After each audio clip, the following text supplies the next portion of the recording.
My name's Adele Onyango, and welcome to another episode of Legally Clueless. No, seriously, I have no clue what I'm doing, but I'm pretty sure I'm not the only one. Hey you, welcome to this episode of Legally Clueless podcast. Thank you so much for rocking with this podcast. If you're an OG member, you know I've got love for you all day, every day. And I really do appreciate meeting you. And I have met a lot of you in the last couple of days. And it's just, I appreciate the warmth. If you are new to this podcast, audio episodes like this go out every single Monday. You can catch them everywhere you find podcasts on. And you are so welcome to join our family. Make sure you register to join our official fam on our website. That's legallycluelessafrica.com to be getting our newsletter that I have fallen so behind on. But guys, keep believing in me, please. Keep believing in me. Make sure you also join our cozy corner of the internet. We're on Instagram and TikTok at Legally Clueless Africa. All those links are in the show notes. I'm super excited about the episode you're going to listen to today because, she's just so powerful. Listen to this. But when I conceived in 2010, when I got married, the sore throat now became very persistent. And when I told the nurse when I started attending antenatal clinics, she was like, pregnancy comes with so many things. So for her, these were just the usual pregnancy stuff, morning sickness and all. We're going to get to that story a little later in this episode, but I do have a song of the week for you. Yes, I am behaving now. And I stumbled on this song on TikTok and now I freaking love it. And it's also very strange how sometimes I find myself liking gospel music, even though I do not subscribe to any religion per se, or I'm more, ancestral. But there's sometimes I still do believe music to be very healing. I love words. I love powerful words. I love authentic art. And so sometimes you'll stumble on a gospel song that ticks all those boxes. And this song, when I discovered it, I didn't know it was gospel. I was like, ooh, I love this. What is this talking about? It seems to me it's gospel, but I'm not sure, but it's pretty deep. And the name of the song is Yesterdays, and it's by Lulu. She's a new on the scene artist. I think this is her second song, if I'm not wrong. But it is beautiful. So we'll link to it in the show notes. Please listen to it. Let me know what you think about it on Instagram. Hit us up on the DMs. I will get your messages. And if there's a particular song that you are vibing to a lot, why not share that with us on Instagram as well? I am doing so good. I'm so thankful that I'm doing so good because remember, I was in a funk. Hey. I was in a funk. I'm doing so good. I'm in such a good mood today. I hosted last night, a Moth main stage in Nairobi. If you don't know about the Moth, they're these organization that I work with and they're dedicated to storytelling. So I've told a couple of stories with them. I've hosted some of their shows and they've done about 5 shows in Nairobi. I've hosted the last 4, I think. And they're just family. They've really grown to be friends and I love being around them. I love meeting the different storytellers. I love it because working around stories, I know 100% I am in my element and that just gives me such a high and it was so good. And they were friends who I hadn't seen in such a long time. Someone dear to me came as well and just was so supportive and it was just, I've had the best 24 or so hours, 48 or so hours. Actually, they've just been so beautiful. So beautiful. So one thing I wanted to share about before I get into the story, which is quite interesting because it kind of linked to the story, is something around health. So one of the main reasons I feel so good is I have officially changed my physical doctor, and I hope he doesn't listen to my podcast because he has no idea. I'm just going to ghost. But listen, this is what I want to share. you can navigate challenges in life. We all are, right? So you are navigating different traumas, different griefs, different things that are popping up, old and new. And when you're navigating them, you're so focused on ensuring that mentally you're okay, right? So if it's going for talk therapy and getting a therapist, but sometimes, and this is what happened to me, you forget that those challenges, the stress, the anxiety, the sadness, the grief, it affects your physical body, your organs, levels of certain hormones, etc., etc., right? And before, I used to go to specific doctors who specialize in particular issues. So, for example, I have had breast lumps occur every so often in my life. And so I would go to the specific doctor just to have it sussed out. And by the time I get there, we're talking about the lump. We're not talking about anything really more than that in terms of qualitative qualitatively in terms of like your life and like mental, where you've been and stuff like that. And that's not to say the doctor is wrong or I'm wrong. Well, I do think I was approaching health, physical health, not the right way in that regard. So during the funk, one of my friends who is so wonderful told me I should go see this GP of hers. And so I went to see her. She's a GP whose practice is rooted in wellness. So it's like more holistic. And so we realized that the things I've navigated across years, I may have worked through them mentally and even gotten great coping mechanisms. I have my therapists and all of these things. But the physical effects those experiences have had on my body hadn't fully been caught previously because, again, I was going to doctors who are specifying in specific things. You know what I mean? And I'm just so proud of myself for doing the extra step of going to see this GP, even though it was a day I was feeling down and I was just like, I don't want to leave my bed. But I was like, okay, I'm going to show up for myself today by going to see this GP. I may end up hating her, and then that means I just never go back. Or I may end up loving her and I come back feeling better. And the latter is what happened. So I'm very proud of myself for doing it. The doctor, she's so wonderful. This is not sponsored, by the way. Like, I'm not even going to share the clinic or the doctor's name unless you DM us on Instagram, because like, I legit want you to know this is not like a sponsored thing. This is literally what I've experienced in the last couple of weeks. And I just feel so much better after working with her on where the trauma and the stress, etc., had housed itself and affected my physical being, organs, levels of different things, right? I just liked that she affirmed when I was taking her through a lot of things I've gone through in life. She affirmed that, first we found that my body is working really well, which makes me appreciate my body. Can you please appreciate your body? Even if you have low self-esteem about the way you look or the way your body is or how it operates, this vessel is rooting for you. It is on your side. Trust me. Because like we did full checks and my body was functioning so well. She was like, based on the things that you've navigated, your body has really been rooting for you, which is just like fucking amazing. We obviously found three things that were terribly wrong. And one of them, she was like, if you had waited even another month to come, we would have been talking about serious other things. Like, like we would be looking at serious options to remedy the situations, or we could have been looking at lifelong, what are they called? Lifelong conditions, right? So it was a long checkup because I decided to just do everything in one. But I left feeling like, okay, we're going to do this. And I got home and I started all the medication I had.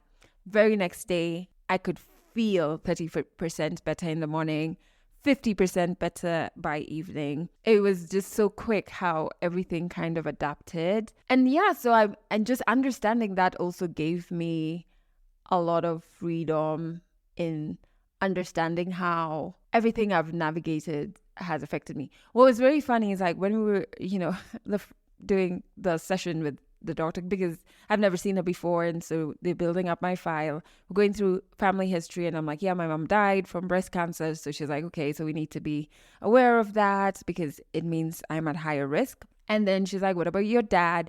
I'm like, oh, he died. And so she's asking how, because she's probably thinking maybe it's a medical thing. And I say, oh, my dad was shot by thugs.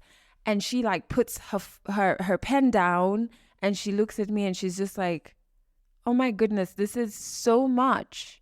This is so much you have unknowingly carried for so long. I was like, I did like a blood test, urine test, all these things. So I had a lot of time in her garden to just like think. And I was like, it's actually true. Like there's just so much traumatic things that happen in this side of the world, or maybe around the world, I don't know, and even in families that we just kind of like normalize. I hadn't even accepted like, okay, that was fucked up that my dad was shot by thugs. Like that's like a really rough way to go. And I do remember feeling, because my mom and dad by the time of his death had been divorced for years. And I do remember at the time I was trying to like reconnect with him. So I'd met him like once before. He had like stood me up on one occasion. But like the one time we met, I still felt love. And so when he died, I felt like, yes, this man has done a lot of wrong in his life, but he didn't deserve that. There's a bit of me that felt that, but I didn't know how to express it and I didn't know how to feel it, but it was there. And I've never, ever navigated it or processed this particular feeling or situation. And I'll tell you how. So after my doctor's appointment, I think a few days later or like a day later or something, I call this very special person and I'm telling him, hey, this is how my doctor appointment went and blah, blah, blah. And then I talk about like, oh, this moment when I tell her how my dad died. This is someone I've known for years. He goes like, you know what's strange is you tell me everything. Like even when you go for number 2 but you have never told me how your dad died. I was like, are you sure I've never told you? He's like, I'm 100% sure because I would remember that. And I was just like, yeah, man. So it just also made me like really think more about your body. Physical body is storing all of these things and these traumas and these unprocessed emotions, and it's resulting in certain things happening or not running right in your body, and you might not catch it until it's too late. Other thing I wanted to talk about was like I did get on a particular supplement. The reason I wouldn't say the supplement is because of this bad habit I think we have. I think we just like jump on whatever supplements our friends are using. So like I jumped on zinc at a point because my sister at the time, it was really doing wonders for her. And she was like, zinc is really great, blah, blah, blah. And I was just like, well, I want some of that action. But like, you need to go for a checkup to see exactly what your body needs to be supplemented with and for how long. Our bodies are different, all right? What they've navigated is different. And so I feel like a huge part of self-love is also taking care of the physical. And let's just try and like step back from the self-medicating. And I'm telling you this as somebody who in the past has done that a lot, but I like had a hard stop on it, from the self-medicating and then from the like shared prescribing of things, even things like supplements. I think sometimes we feel like supplements, well, they're not real medicine, so there can't be much damage done. I just feel like go check if you need them at all. If you are in a position to go in and have all of these medical checks, because we live in like fucked up capitalism. But yeah, like I realized I did not need zinc. I needed something totally different, that I wasn't even like, I'd never thought about that supplement, and so it just really opened my mind to physical. And I'm just showing up so much better in my relationships, in work, in life. Like when I wake up, I'm handling stresses better. Like I was handling a situation on ground at home here earlier, and I was just very calm. And even before, like a few days ago, just handling things so much better. And I can feel my body, physical body, and my mind, because as you know from listening to this podcast, I've done a lot of work on my mind. So I feel like they're now kind of like catching up with each other. And then my spirit is also there, like just clapping, like, yes, guys, it was about time for all of you to arrive. And I literally felt this feeling of, I am so powerful. I am going to achieve such powerful things. I am going to do impactful things. I am going to experience joy. I will experience pain, but you know what? It will not break me. I will experience love. Not everything that I don't understand in this moment is a crisis. I can live within the question. I am feeling all of these things, and I think a huge part is like my physical body is now starting to catch up with where my mental is, and I just wanted to share that. I wanted to share that with you in case it resonates. So let's jump into 100 African stories. Monica is I don't know why I said it like that, but Monica is our storyteller. And man, her story is so powerful. I met her through Faraja Cancer Support Care and instantly fell in love with this towering goddess of a model who navigated a huge challenge in her 20s and is bursting with life. So this is part 1 of her story. I hope you like it. 100 African stories on Legally Clueless. Stories from Africa. My name is Monica Wanga Buluma. Those are the names that appear in the ID, but I'm married, but I've not adopted my husband's name yet because he has to put a ring on the finger first. So people refer to me mostly as Monica Buluma. Buluma is my dad's name. I come from the western part of the country, Busia County to be precise, Budalangi sub-county. I know when I say Budalangi, there's always a name that comes to so many people's mind, Ababu Namwamba. So Ababu Namwamba was my former MP. I was born here in Nairobi.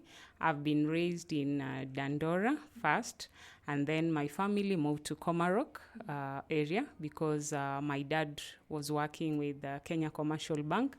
And during that time, most of the people who used to work with the government, they will get the mortgage and get houses. So like we were among the first people to stay in Komarok because we moved to Komarok in 1991 when I was 4 years old. I am the 8th born in a family of 10. 2 are late, so we are remaining 8, 6 girls and 2 boys.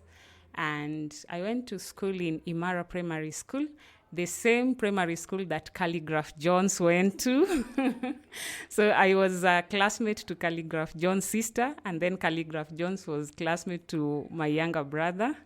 And then high school, I went to Ngara Girls High School.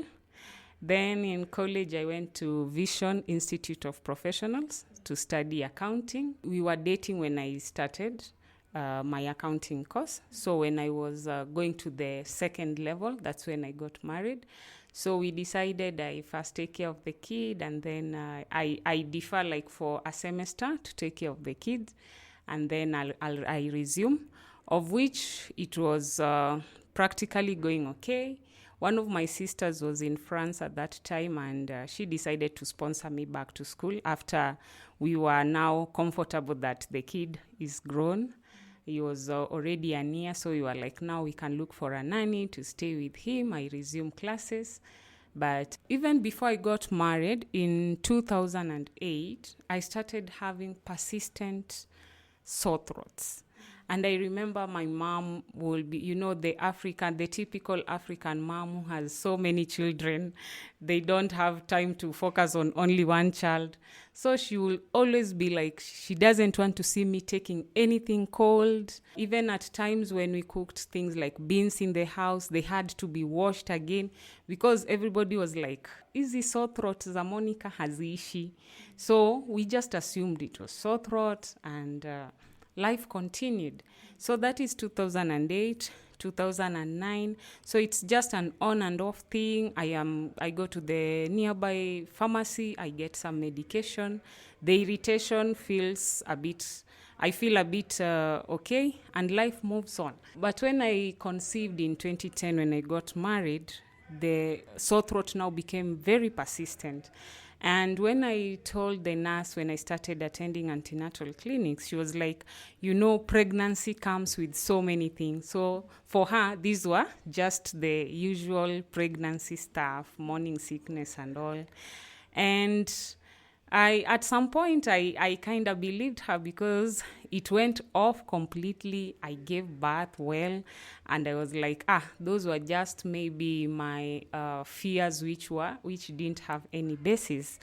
But just when my son was turning 1 year, and usually first birthday is a big thing, and coming from Western Kenya where people like parties, and we held this party. I woke up in the morning, I'm cooking chapatis. I've called my sisters to help me with the cooking. We have invited people. So I'm trying to feed. I'm feeling a bit of pain while swallowing. So everybody's like, why are you not eating? You have really worked yourself out. Sit down and eat. I was struggling with my plate of pilau there. So after that, again, I started telling my husband, because even when we were dating, I used to tell him, nakuanga na sore throats zenye haziishi. So I started telling him, this time round, I'm feeling difficulty while swallowing food. And I also used to complain a lot of heartburn. That's why even at home, it reached a point I could not eat things like sukuma wiki, beans. So I'm like, hii heartburn yangu haiishi. So as I continued to go for clinic, taking my son to clinic, I will tell the doctors. There was a time I decided, let me see the doctor, and I'll be like, this thing started in 2008. Now we are in 2010. But now it is so persistent, and now I'm feeling pain while swallowing food. So again, he just told me, those could be just your own fears. Take this medication, all will be well. But then there was something when I went to deliver my son. I remembered now back, I took myself back a year back. Well, the hospital that we had chosen for my delivery doesn't have a blood bank. So when I went for delivery, when I was due, they checked my HB count. It was 7, and 7 is too low for an expectant woman. And they were like, have you not been eating well when you're pregnant? I was like, I was doing everything that we were told. I was eating fruits and what have you. They told me, your HB count is too low. We can't keep you here because we don't have a blood bank. And after giving birth, a woman loses a bit of blood. So they referred me to St. Mary's Mission Hospital in Langata. That's where I gave birth. Even though there was no transfusion, because for them, there was the fear that I might need transfusion. Even though there was no transfusion done, the gynecologist at St. Mary's asked me, have you ever had any disease, like an inherited disease in the family? I'm like, no. Why is your blood count still this low? And according to you, you are doing everything right. You are eating right. Even me, I was like, I can't explain that. Then he told me, go and have your bone marrow checked, because this blood count being this low is a cause for worry. But now the joy of seeing your firstborn child, I never thought, even remembered that I was told to go and do that test. So when this burning sensation became more severe, that's when I remembered. And I started now looking at myself, and I'm like, am I okay? Is my body okay? Because why did this doctor tell me to go and do a bone marrow test? And then now this persistent heartburn. And then I started shedding a lot of weight. I come from a family of people who are big. When I was in high school, I even got to 75 kgs. So this time round, I'm shedding weight. When I go to visit mom, she's like, is my husband mistreating me or what? Or have I not adjusted to marital life? Maybe I got married when I was still young, so I've not adjusted to marital life because I got married at the age of 23. So I was like, everything is okay. In fact, even my husband was the one now on my case because everybody kept on asking him, what is wrong with Monica? Unamtesa ama ni nini? So he will come and tell me, is there anything that is bothering you? Because now people think nakutesa. Is it because of the breastfeeding that's why you are not adding weight? So I started now connecting some dots. Bone marrow test, my blood count is low. I'm shedding a lot of weight. Persistent heartburn that doesn't go away. Even now, all the medication nothing is working. I said, let me give myself time to see how my body responds. So by the time we were getting to 2011 December, I was not able to swallow anything solid. I was now surviving on liquids alone. So that is the time I said, I'm no longer going to buy drugs in the pharmacies. I'm now going to seek further medical attention. Unfortunately, that time there was a nationwide doctor strike in all the public facilities. So I had to wait until the strike comes to an end. So that means the whole of December, I'm just there. Struggling with liquids, only solids zimekata kabisa. So I was even forced now to stop breastfeeding my son because I don't have the strength. Hata maziwa hakuna. So come January, we enter the new year, 2012, and I'm happy now. I'll resume my classes. December of that year, before Christmas, my sister sends me money to go back and pay school fees, full school fees, so that the only problem I'll have is transport to school. So I'm happy I'm going back to school. We've planned with my husband how we'll get a nanny to stay with the boy. And I'm set. On 5th of January, classes are starting. So I go to Mama Lucy Kibaki Hospital because that is the nearest government hospital. And the first thing I get to the doctor, I explain myself, then the history from 2008. Then the doctor is like, you have acid reflux disease. I was like, okay, these medical jargons now. I dropped biology in high school. So he told me, the only way we can know why you are having difficulty in swallowing and that persistent heartburn will be to do a test known as endoscopy. So he told me, you have to come on an empty stomach. And I was like, I'm not even feeding. So he told me, you have to make sure today evening is the last meal you take. And then come on an empty stomach tomorrow so that we check what is really causing that difficulty in swallowing. So he told me, go inquire the charges, how much you'll have to pay and all that. He also sent me to the lab. And again, the HB was 7. So this issue of why is my HB down again came up. So I went home. I told my husband. I called I think 2 friends, and I told them, I've been having this problem, blah, blah, blah. I called one of the priests, the assistant parish priest, because in our church we have a dispensary, and we have these vouchers that are given. Maybe sometimes you are unable to pay for the treatment. You can go and get a voucher from the priest. So I had gotten vouchers like 2 times from this priest. He was called Father William. So I called him and I told him, naona hiyo time yote nimekujanga natibika lakini sisikii vizuri. Sasa nimeenda Mama Lucy, they've said I need to do a certain test. So nitaenda kufanyiwa kesho. So the following morning I woke up and I was told to come very early because of the queue, because of the bookings. If I come late, I'll find so many people on the queue. So I was the first patient there. You know, when they were taking the vitals, me being a big person, I was shocked. I'm 52 kgs because after giving birth, I remember I was like 68. So I was like, in just a span of 1 year, now I'm 52. So that's why people were really worried. What is happening? Why is your weight going down?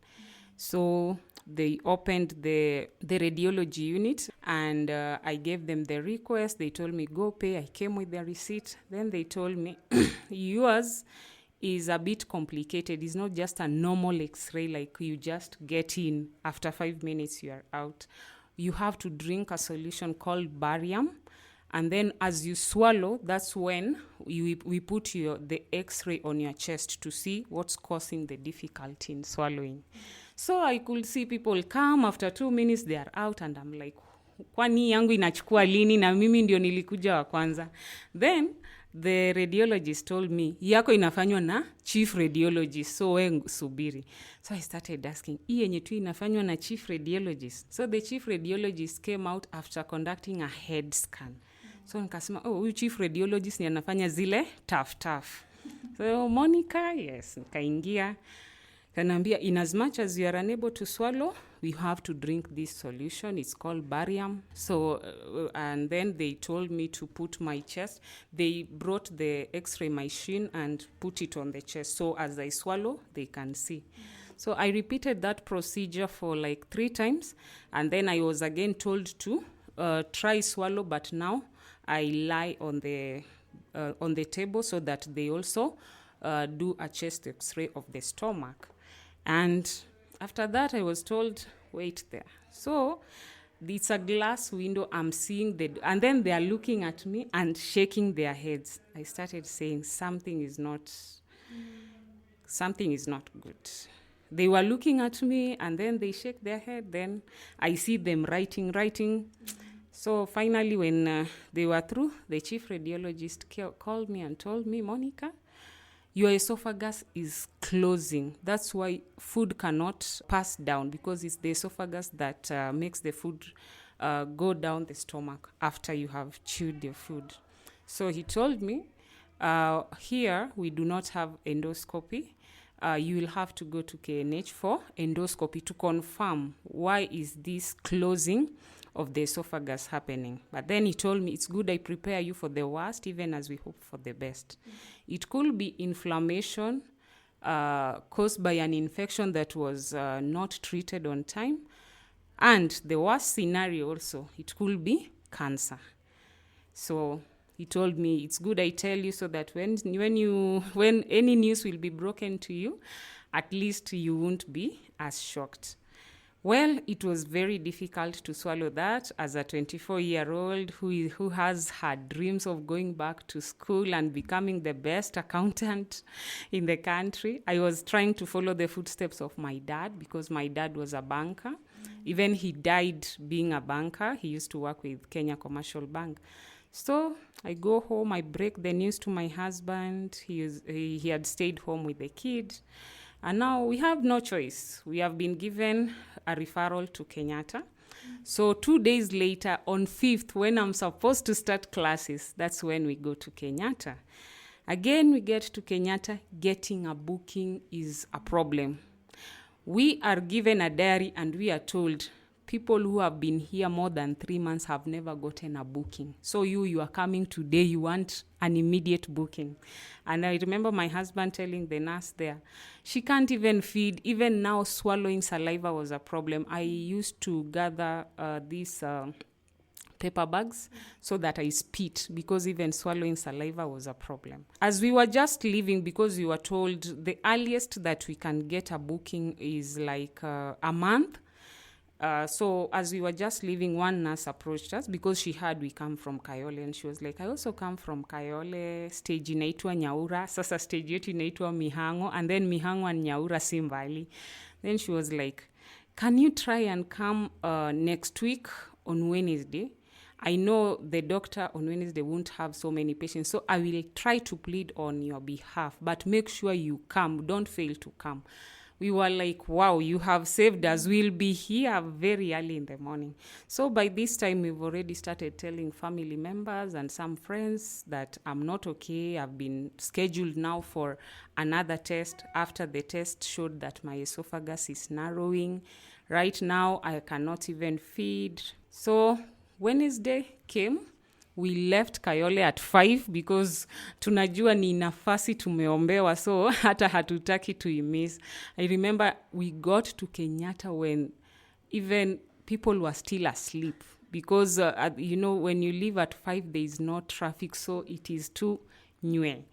We stayed. We were seeing the doctor at around 10 and we got to Kenyatta at 5. So we got in and I was told this is like a minor surgery. So you have to get into the theater, you have to put on the theater clothes. And then one thing that happened, and that's what made me now, after my experience, say, I want to be an ambassador to create awareness. I was told we don't have anesthesia to make you numb. So you either decide to vumilia the pain or you go, because many people are waiting. So tunaambiwa the anesthesia that is there is for major surgeries. So for minor surgeries, even for people who have just been involved in minor accidents, wanashonwa tu hivyo bila kugandishwa.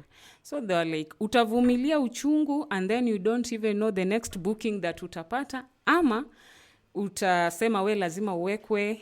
So I was like, wacha tu nivumilie uchungu because the anxiety was killing us. What is happening? So I got into that table and then they inserted a tube. That's what it's called, an endoscope. It has a light at the end. They inserted a tube. Of course, I was feeling irritation as it passes through the throat. And the first word that came from the surgeon, he was called Dr. Okumu, was like, not again. And then he's telling that to 2 nurses who are there helping him. Then like, na kwanza hizi cases sasa siku hizi zimerudi kwa watoto wadogo. And the way in fact, he was like, how old is she? Hapo kwa file. She was told 24. I was like, hey. Imagine I'm hearing all this. So I'm like, what are they saying? I finished. Then he told me, we are going to prick something. So you'll hear like unachunwa kidogo. Again, I saw him put something like a pin, the endoscope back again to my throat. Then he took it out and then he put it like in a small bottle, which has a solution. Then he wrote there for biopsy. So he told me, wake up. He told me, you have to take this sample for biopsy in our lab. But since it will take time, I can advise you to take to a private lab or to our private wing. But there, just know that you will pay more. So I was like, just tell me what is the problem. And I think in our public facilities, they don't have the mechanism of canceling somebody starting from somewhere. They just tell you, take it or leave it. See, ni cancer. So my husband has gone to pay for the procedure. You know, when the doctor came, we were told, because watu ni wengi, the nurse who had tried to talk on our behalf, akamwambia wenda ulipange, ye nikimvalisha, aonekane haraka, because hata ye hakukuwa mtu wa leo, ni ile tuku. So my husband comes, we were told things to understand, take this for biopsy, kwa lab, this is cancer, she needs surgery, she needs CT scan. So we were like, what information do we, sasa tuta understand gani juu tumeambiwa vitu mingi. So again, as you are leaving, that nurse akatuongelesha, akasema, so sorry Monica, but sasa since imejulikana, it's better because now you know, because now you are battling something you didn't know. And and the doctor also advised us that if we can get 300,000 shillings, he can send us to a private facility, because at Kenyatta, the bookings again were a problem. But he still told us to go to the oncology clinic to do the booking. We left there, we were shocked, like, what is happening? Cancer at the age of 24, what's going to happen to school? So we went to the oncology clinic and we were given a diary 6 months down the line. We are told the earliest booking you can get is in June, and we are talking of January.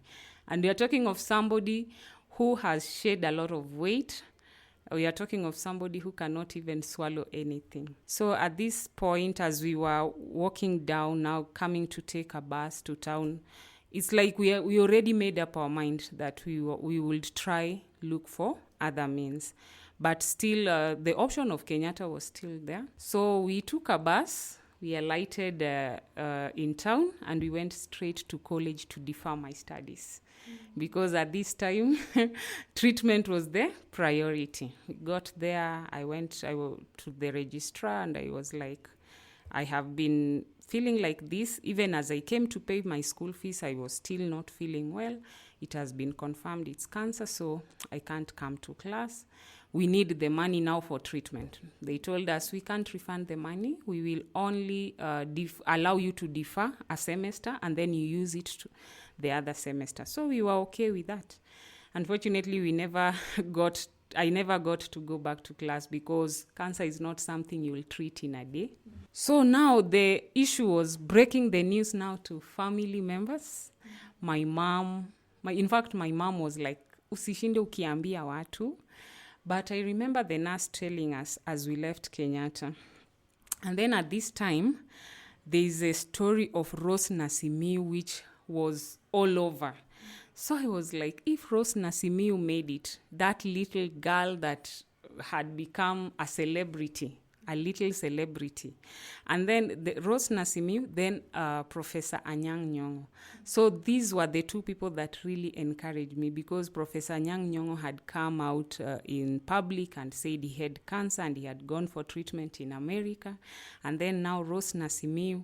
So I was like, if these people have made it, I'll also make it. And then the nurse also told us, you can decide to live in denial and you will die. You can decide to accept and you go through the treatment and you survive. So the choice is yours. So those words kept on ringing in my mind. Of course, by the time we were reaching home, I had already called Father William, and he was like, I'll offer mass for you today in the evening. Don't worry, God is in control.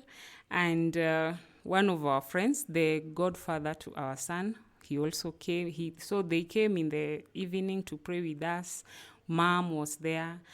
But coming from Western Kenya, people are so superstitious.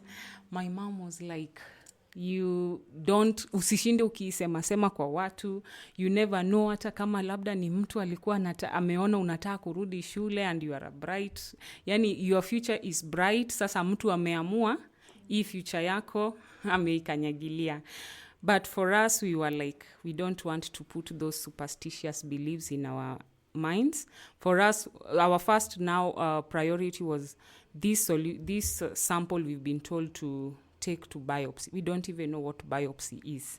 Where are we going to take it? Again, I give credit to that nurse, because she told me, even if you take it to our lab, it can get lost. So that will mean you go for another procedure so that they take the sample again. I remembered being there without anesthesia. I said no. So she told us, try and take it even to a private hospital, not even our own private wing. So we went and inquired about Nairobi Hospital, the lab, and they told us it's 5,000, something that would have cost us maybe 1,000 at Kenyatta. But we said we don't have an option. So we took the sample to Nairobi Hospital, and after a week, the results came out. I had squamous cell carcinoma. That is cancer of the esophagus, and it had affected the upper part of the middle part of the esophagus, and it was now advancing downwards to the stomach. So at this time, we didn't hear what Mom was saying don't tell people. We have told our friends in church. People are now visiting, at that time people used to hear cancer and they see death. So for most people, they were coming like kuniona siku zangu za mwisho. At this time also, since the priest was already aware, all the time, he offered masses, he would mention my name. In fact, that is how most of the people in my church got to know that I have cancer. Because every time he starts mass, he's like, go in this mass, we are praying for Monica Buluma, who is battling cancer. And then people are like, the Monica Buluma that we know, mtoto wa mama samaki, because my mom was a fishmonger. So that is how many people came to know that I was sick. So we started also engaging people we need to have other options, because at Kenyatta we've been told we have to wait for 6 months.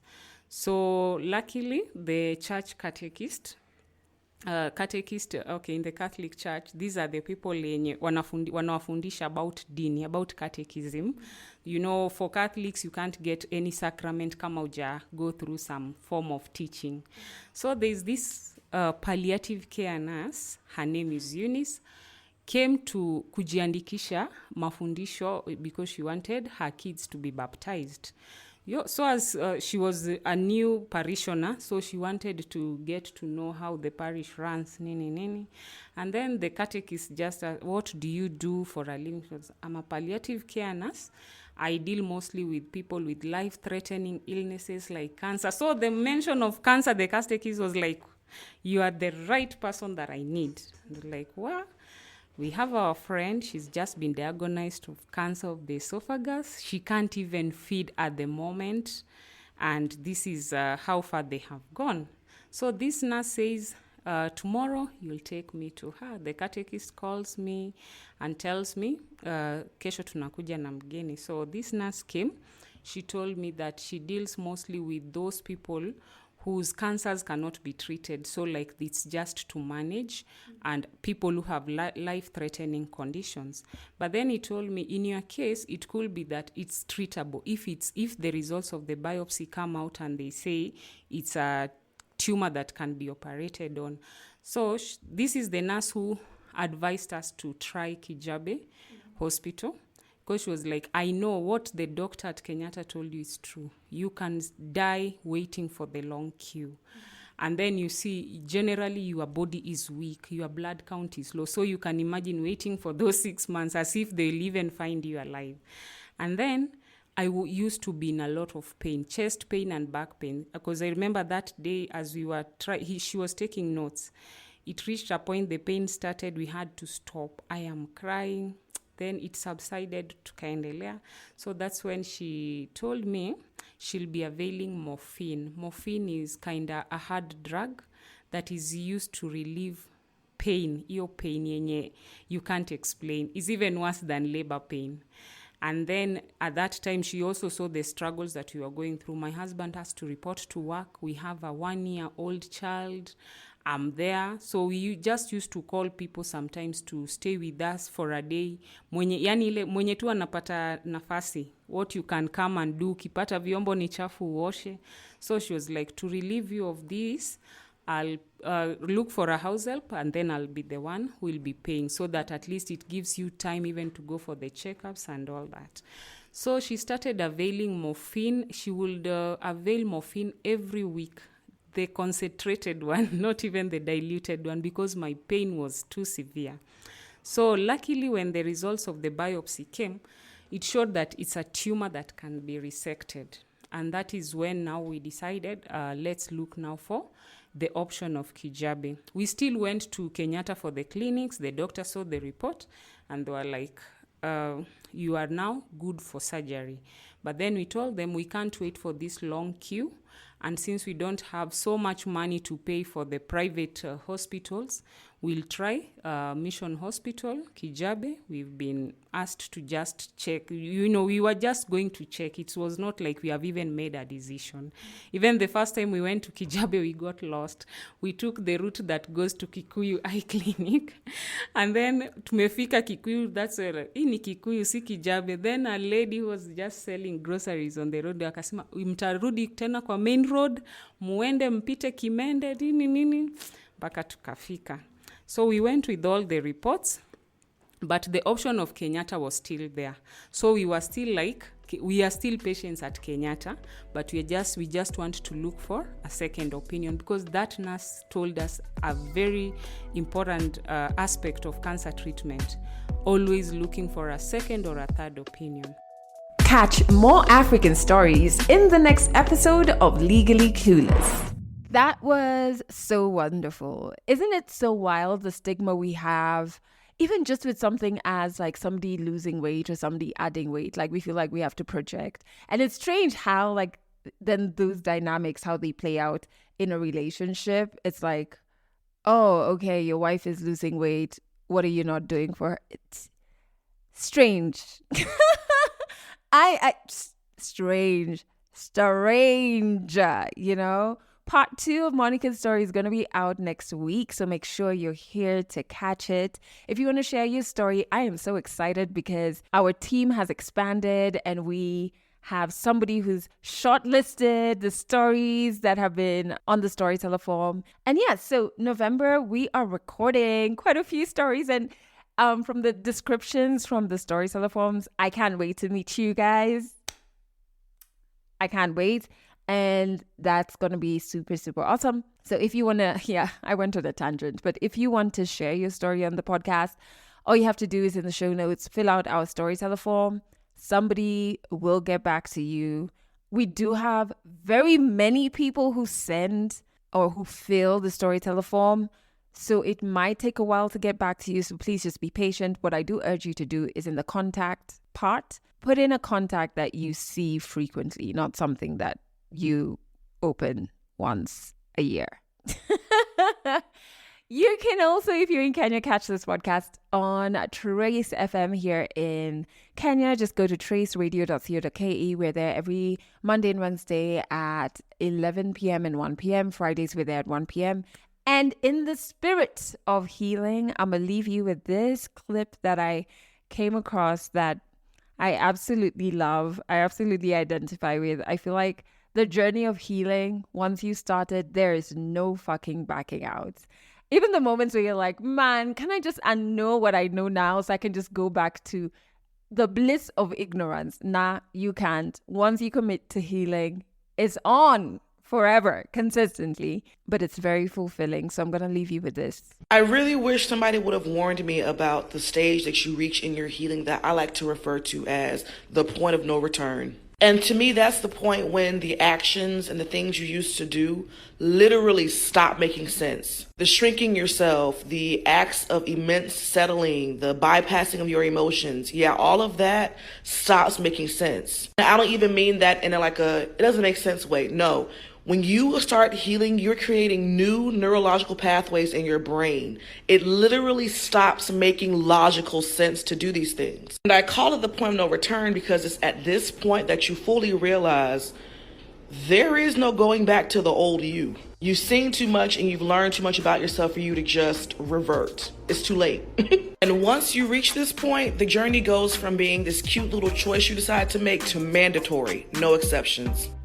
That's it for this episode of Legally Clueless. You can share this podcast with your friends. You can keep it for yourself. I'm not judging. Just make sure you're here next week for the next episode.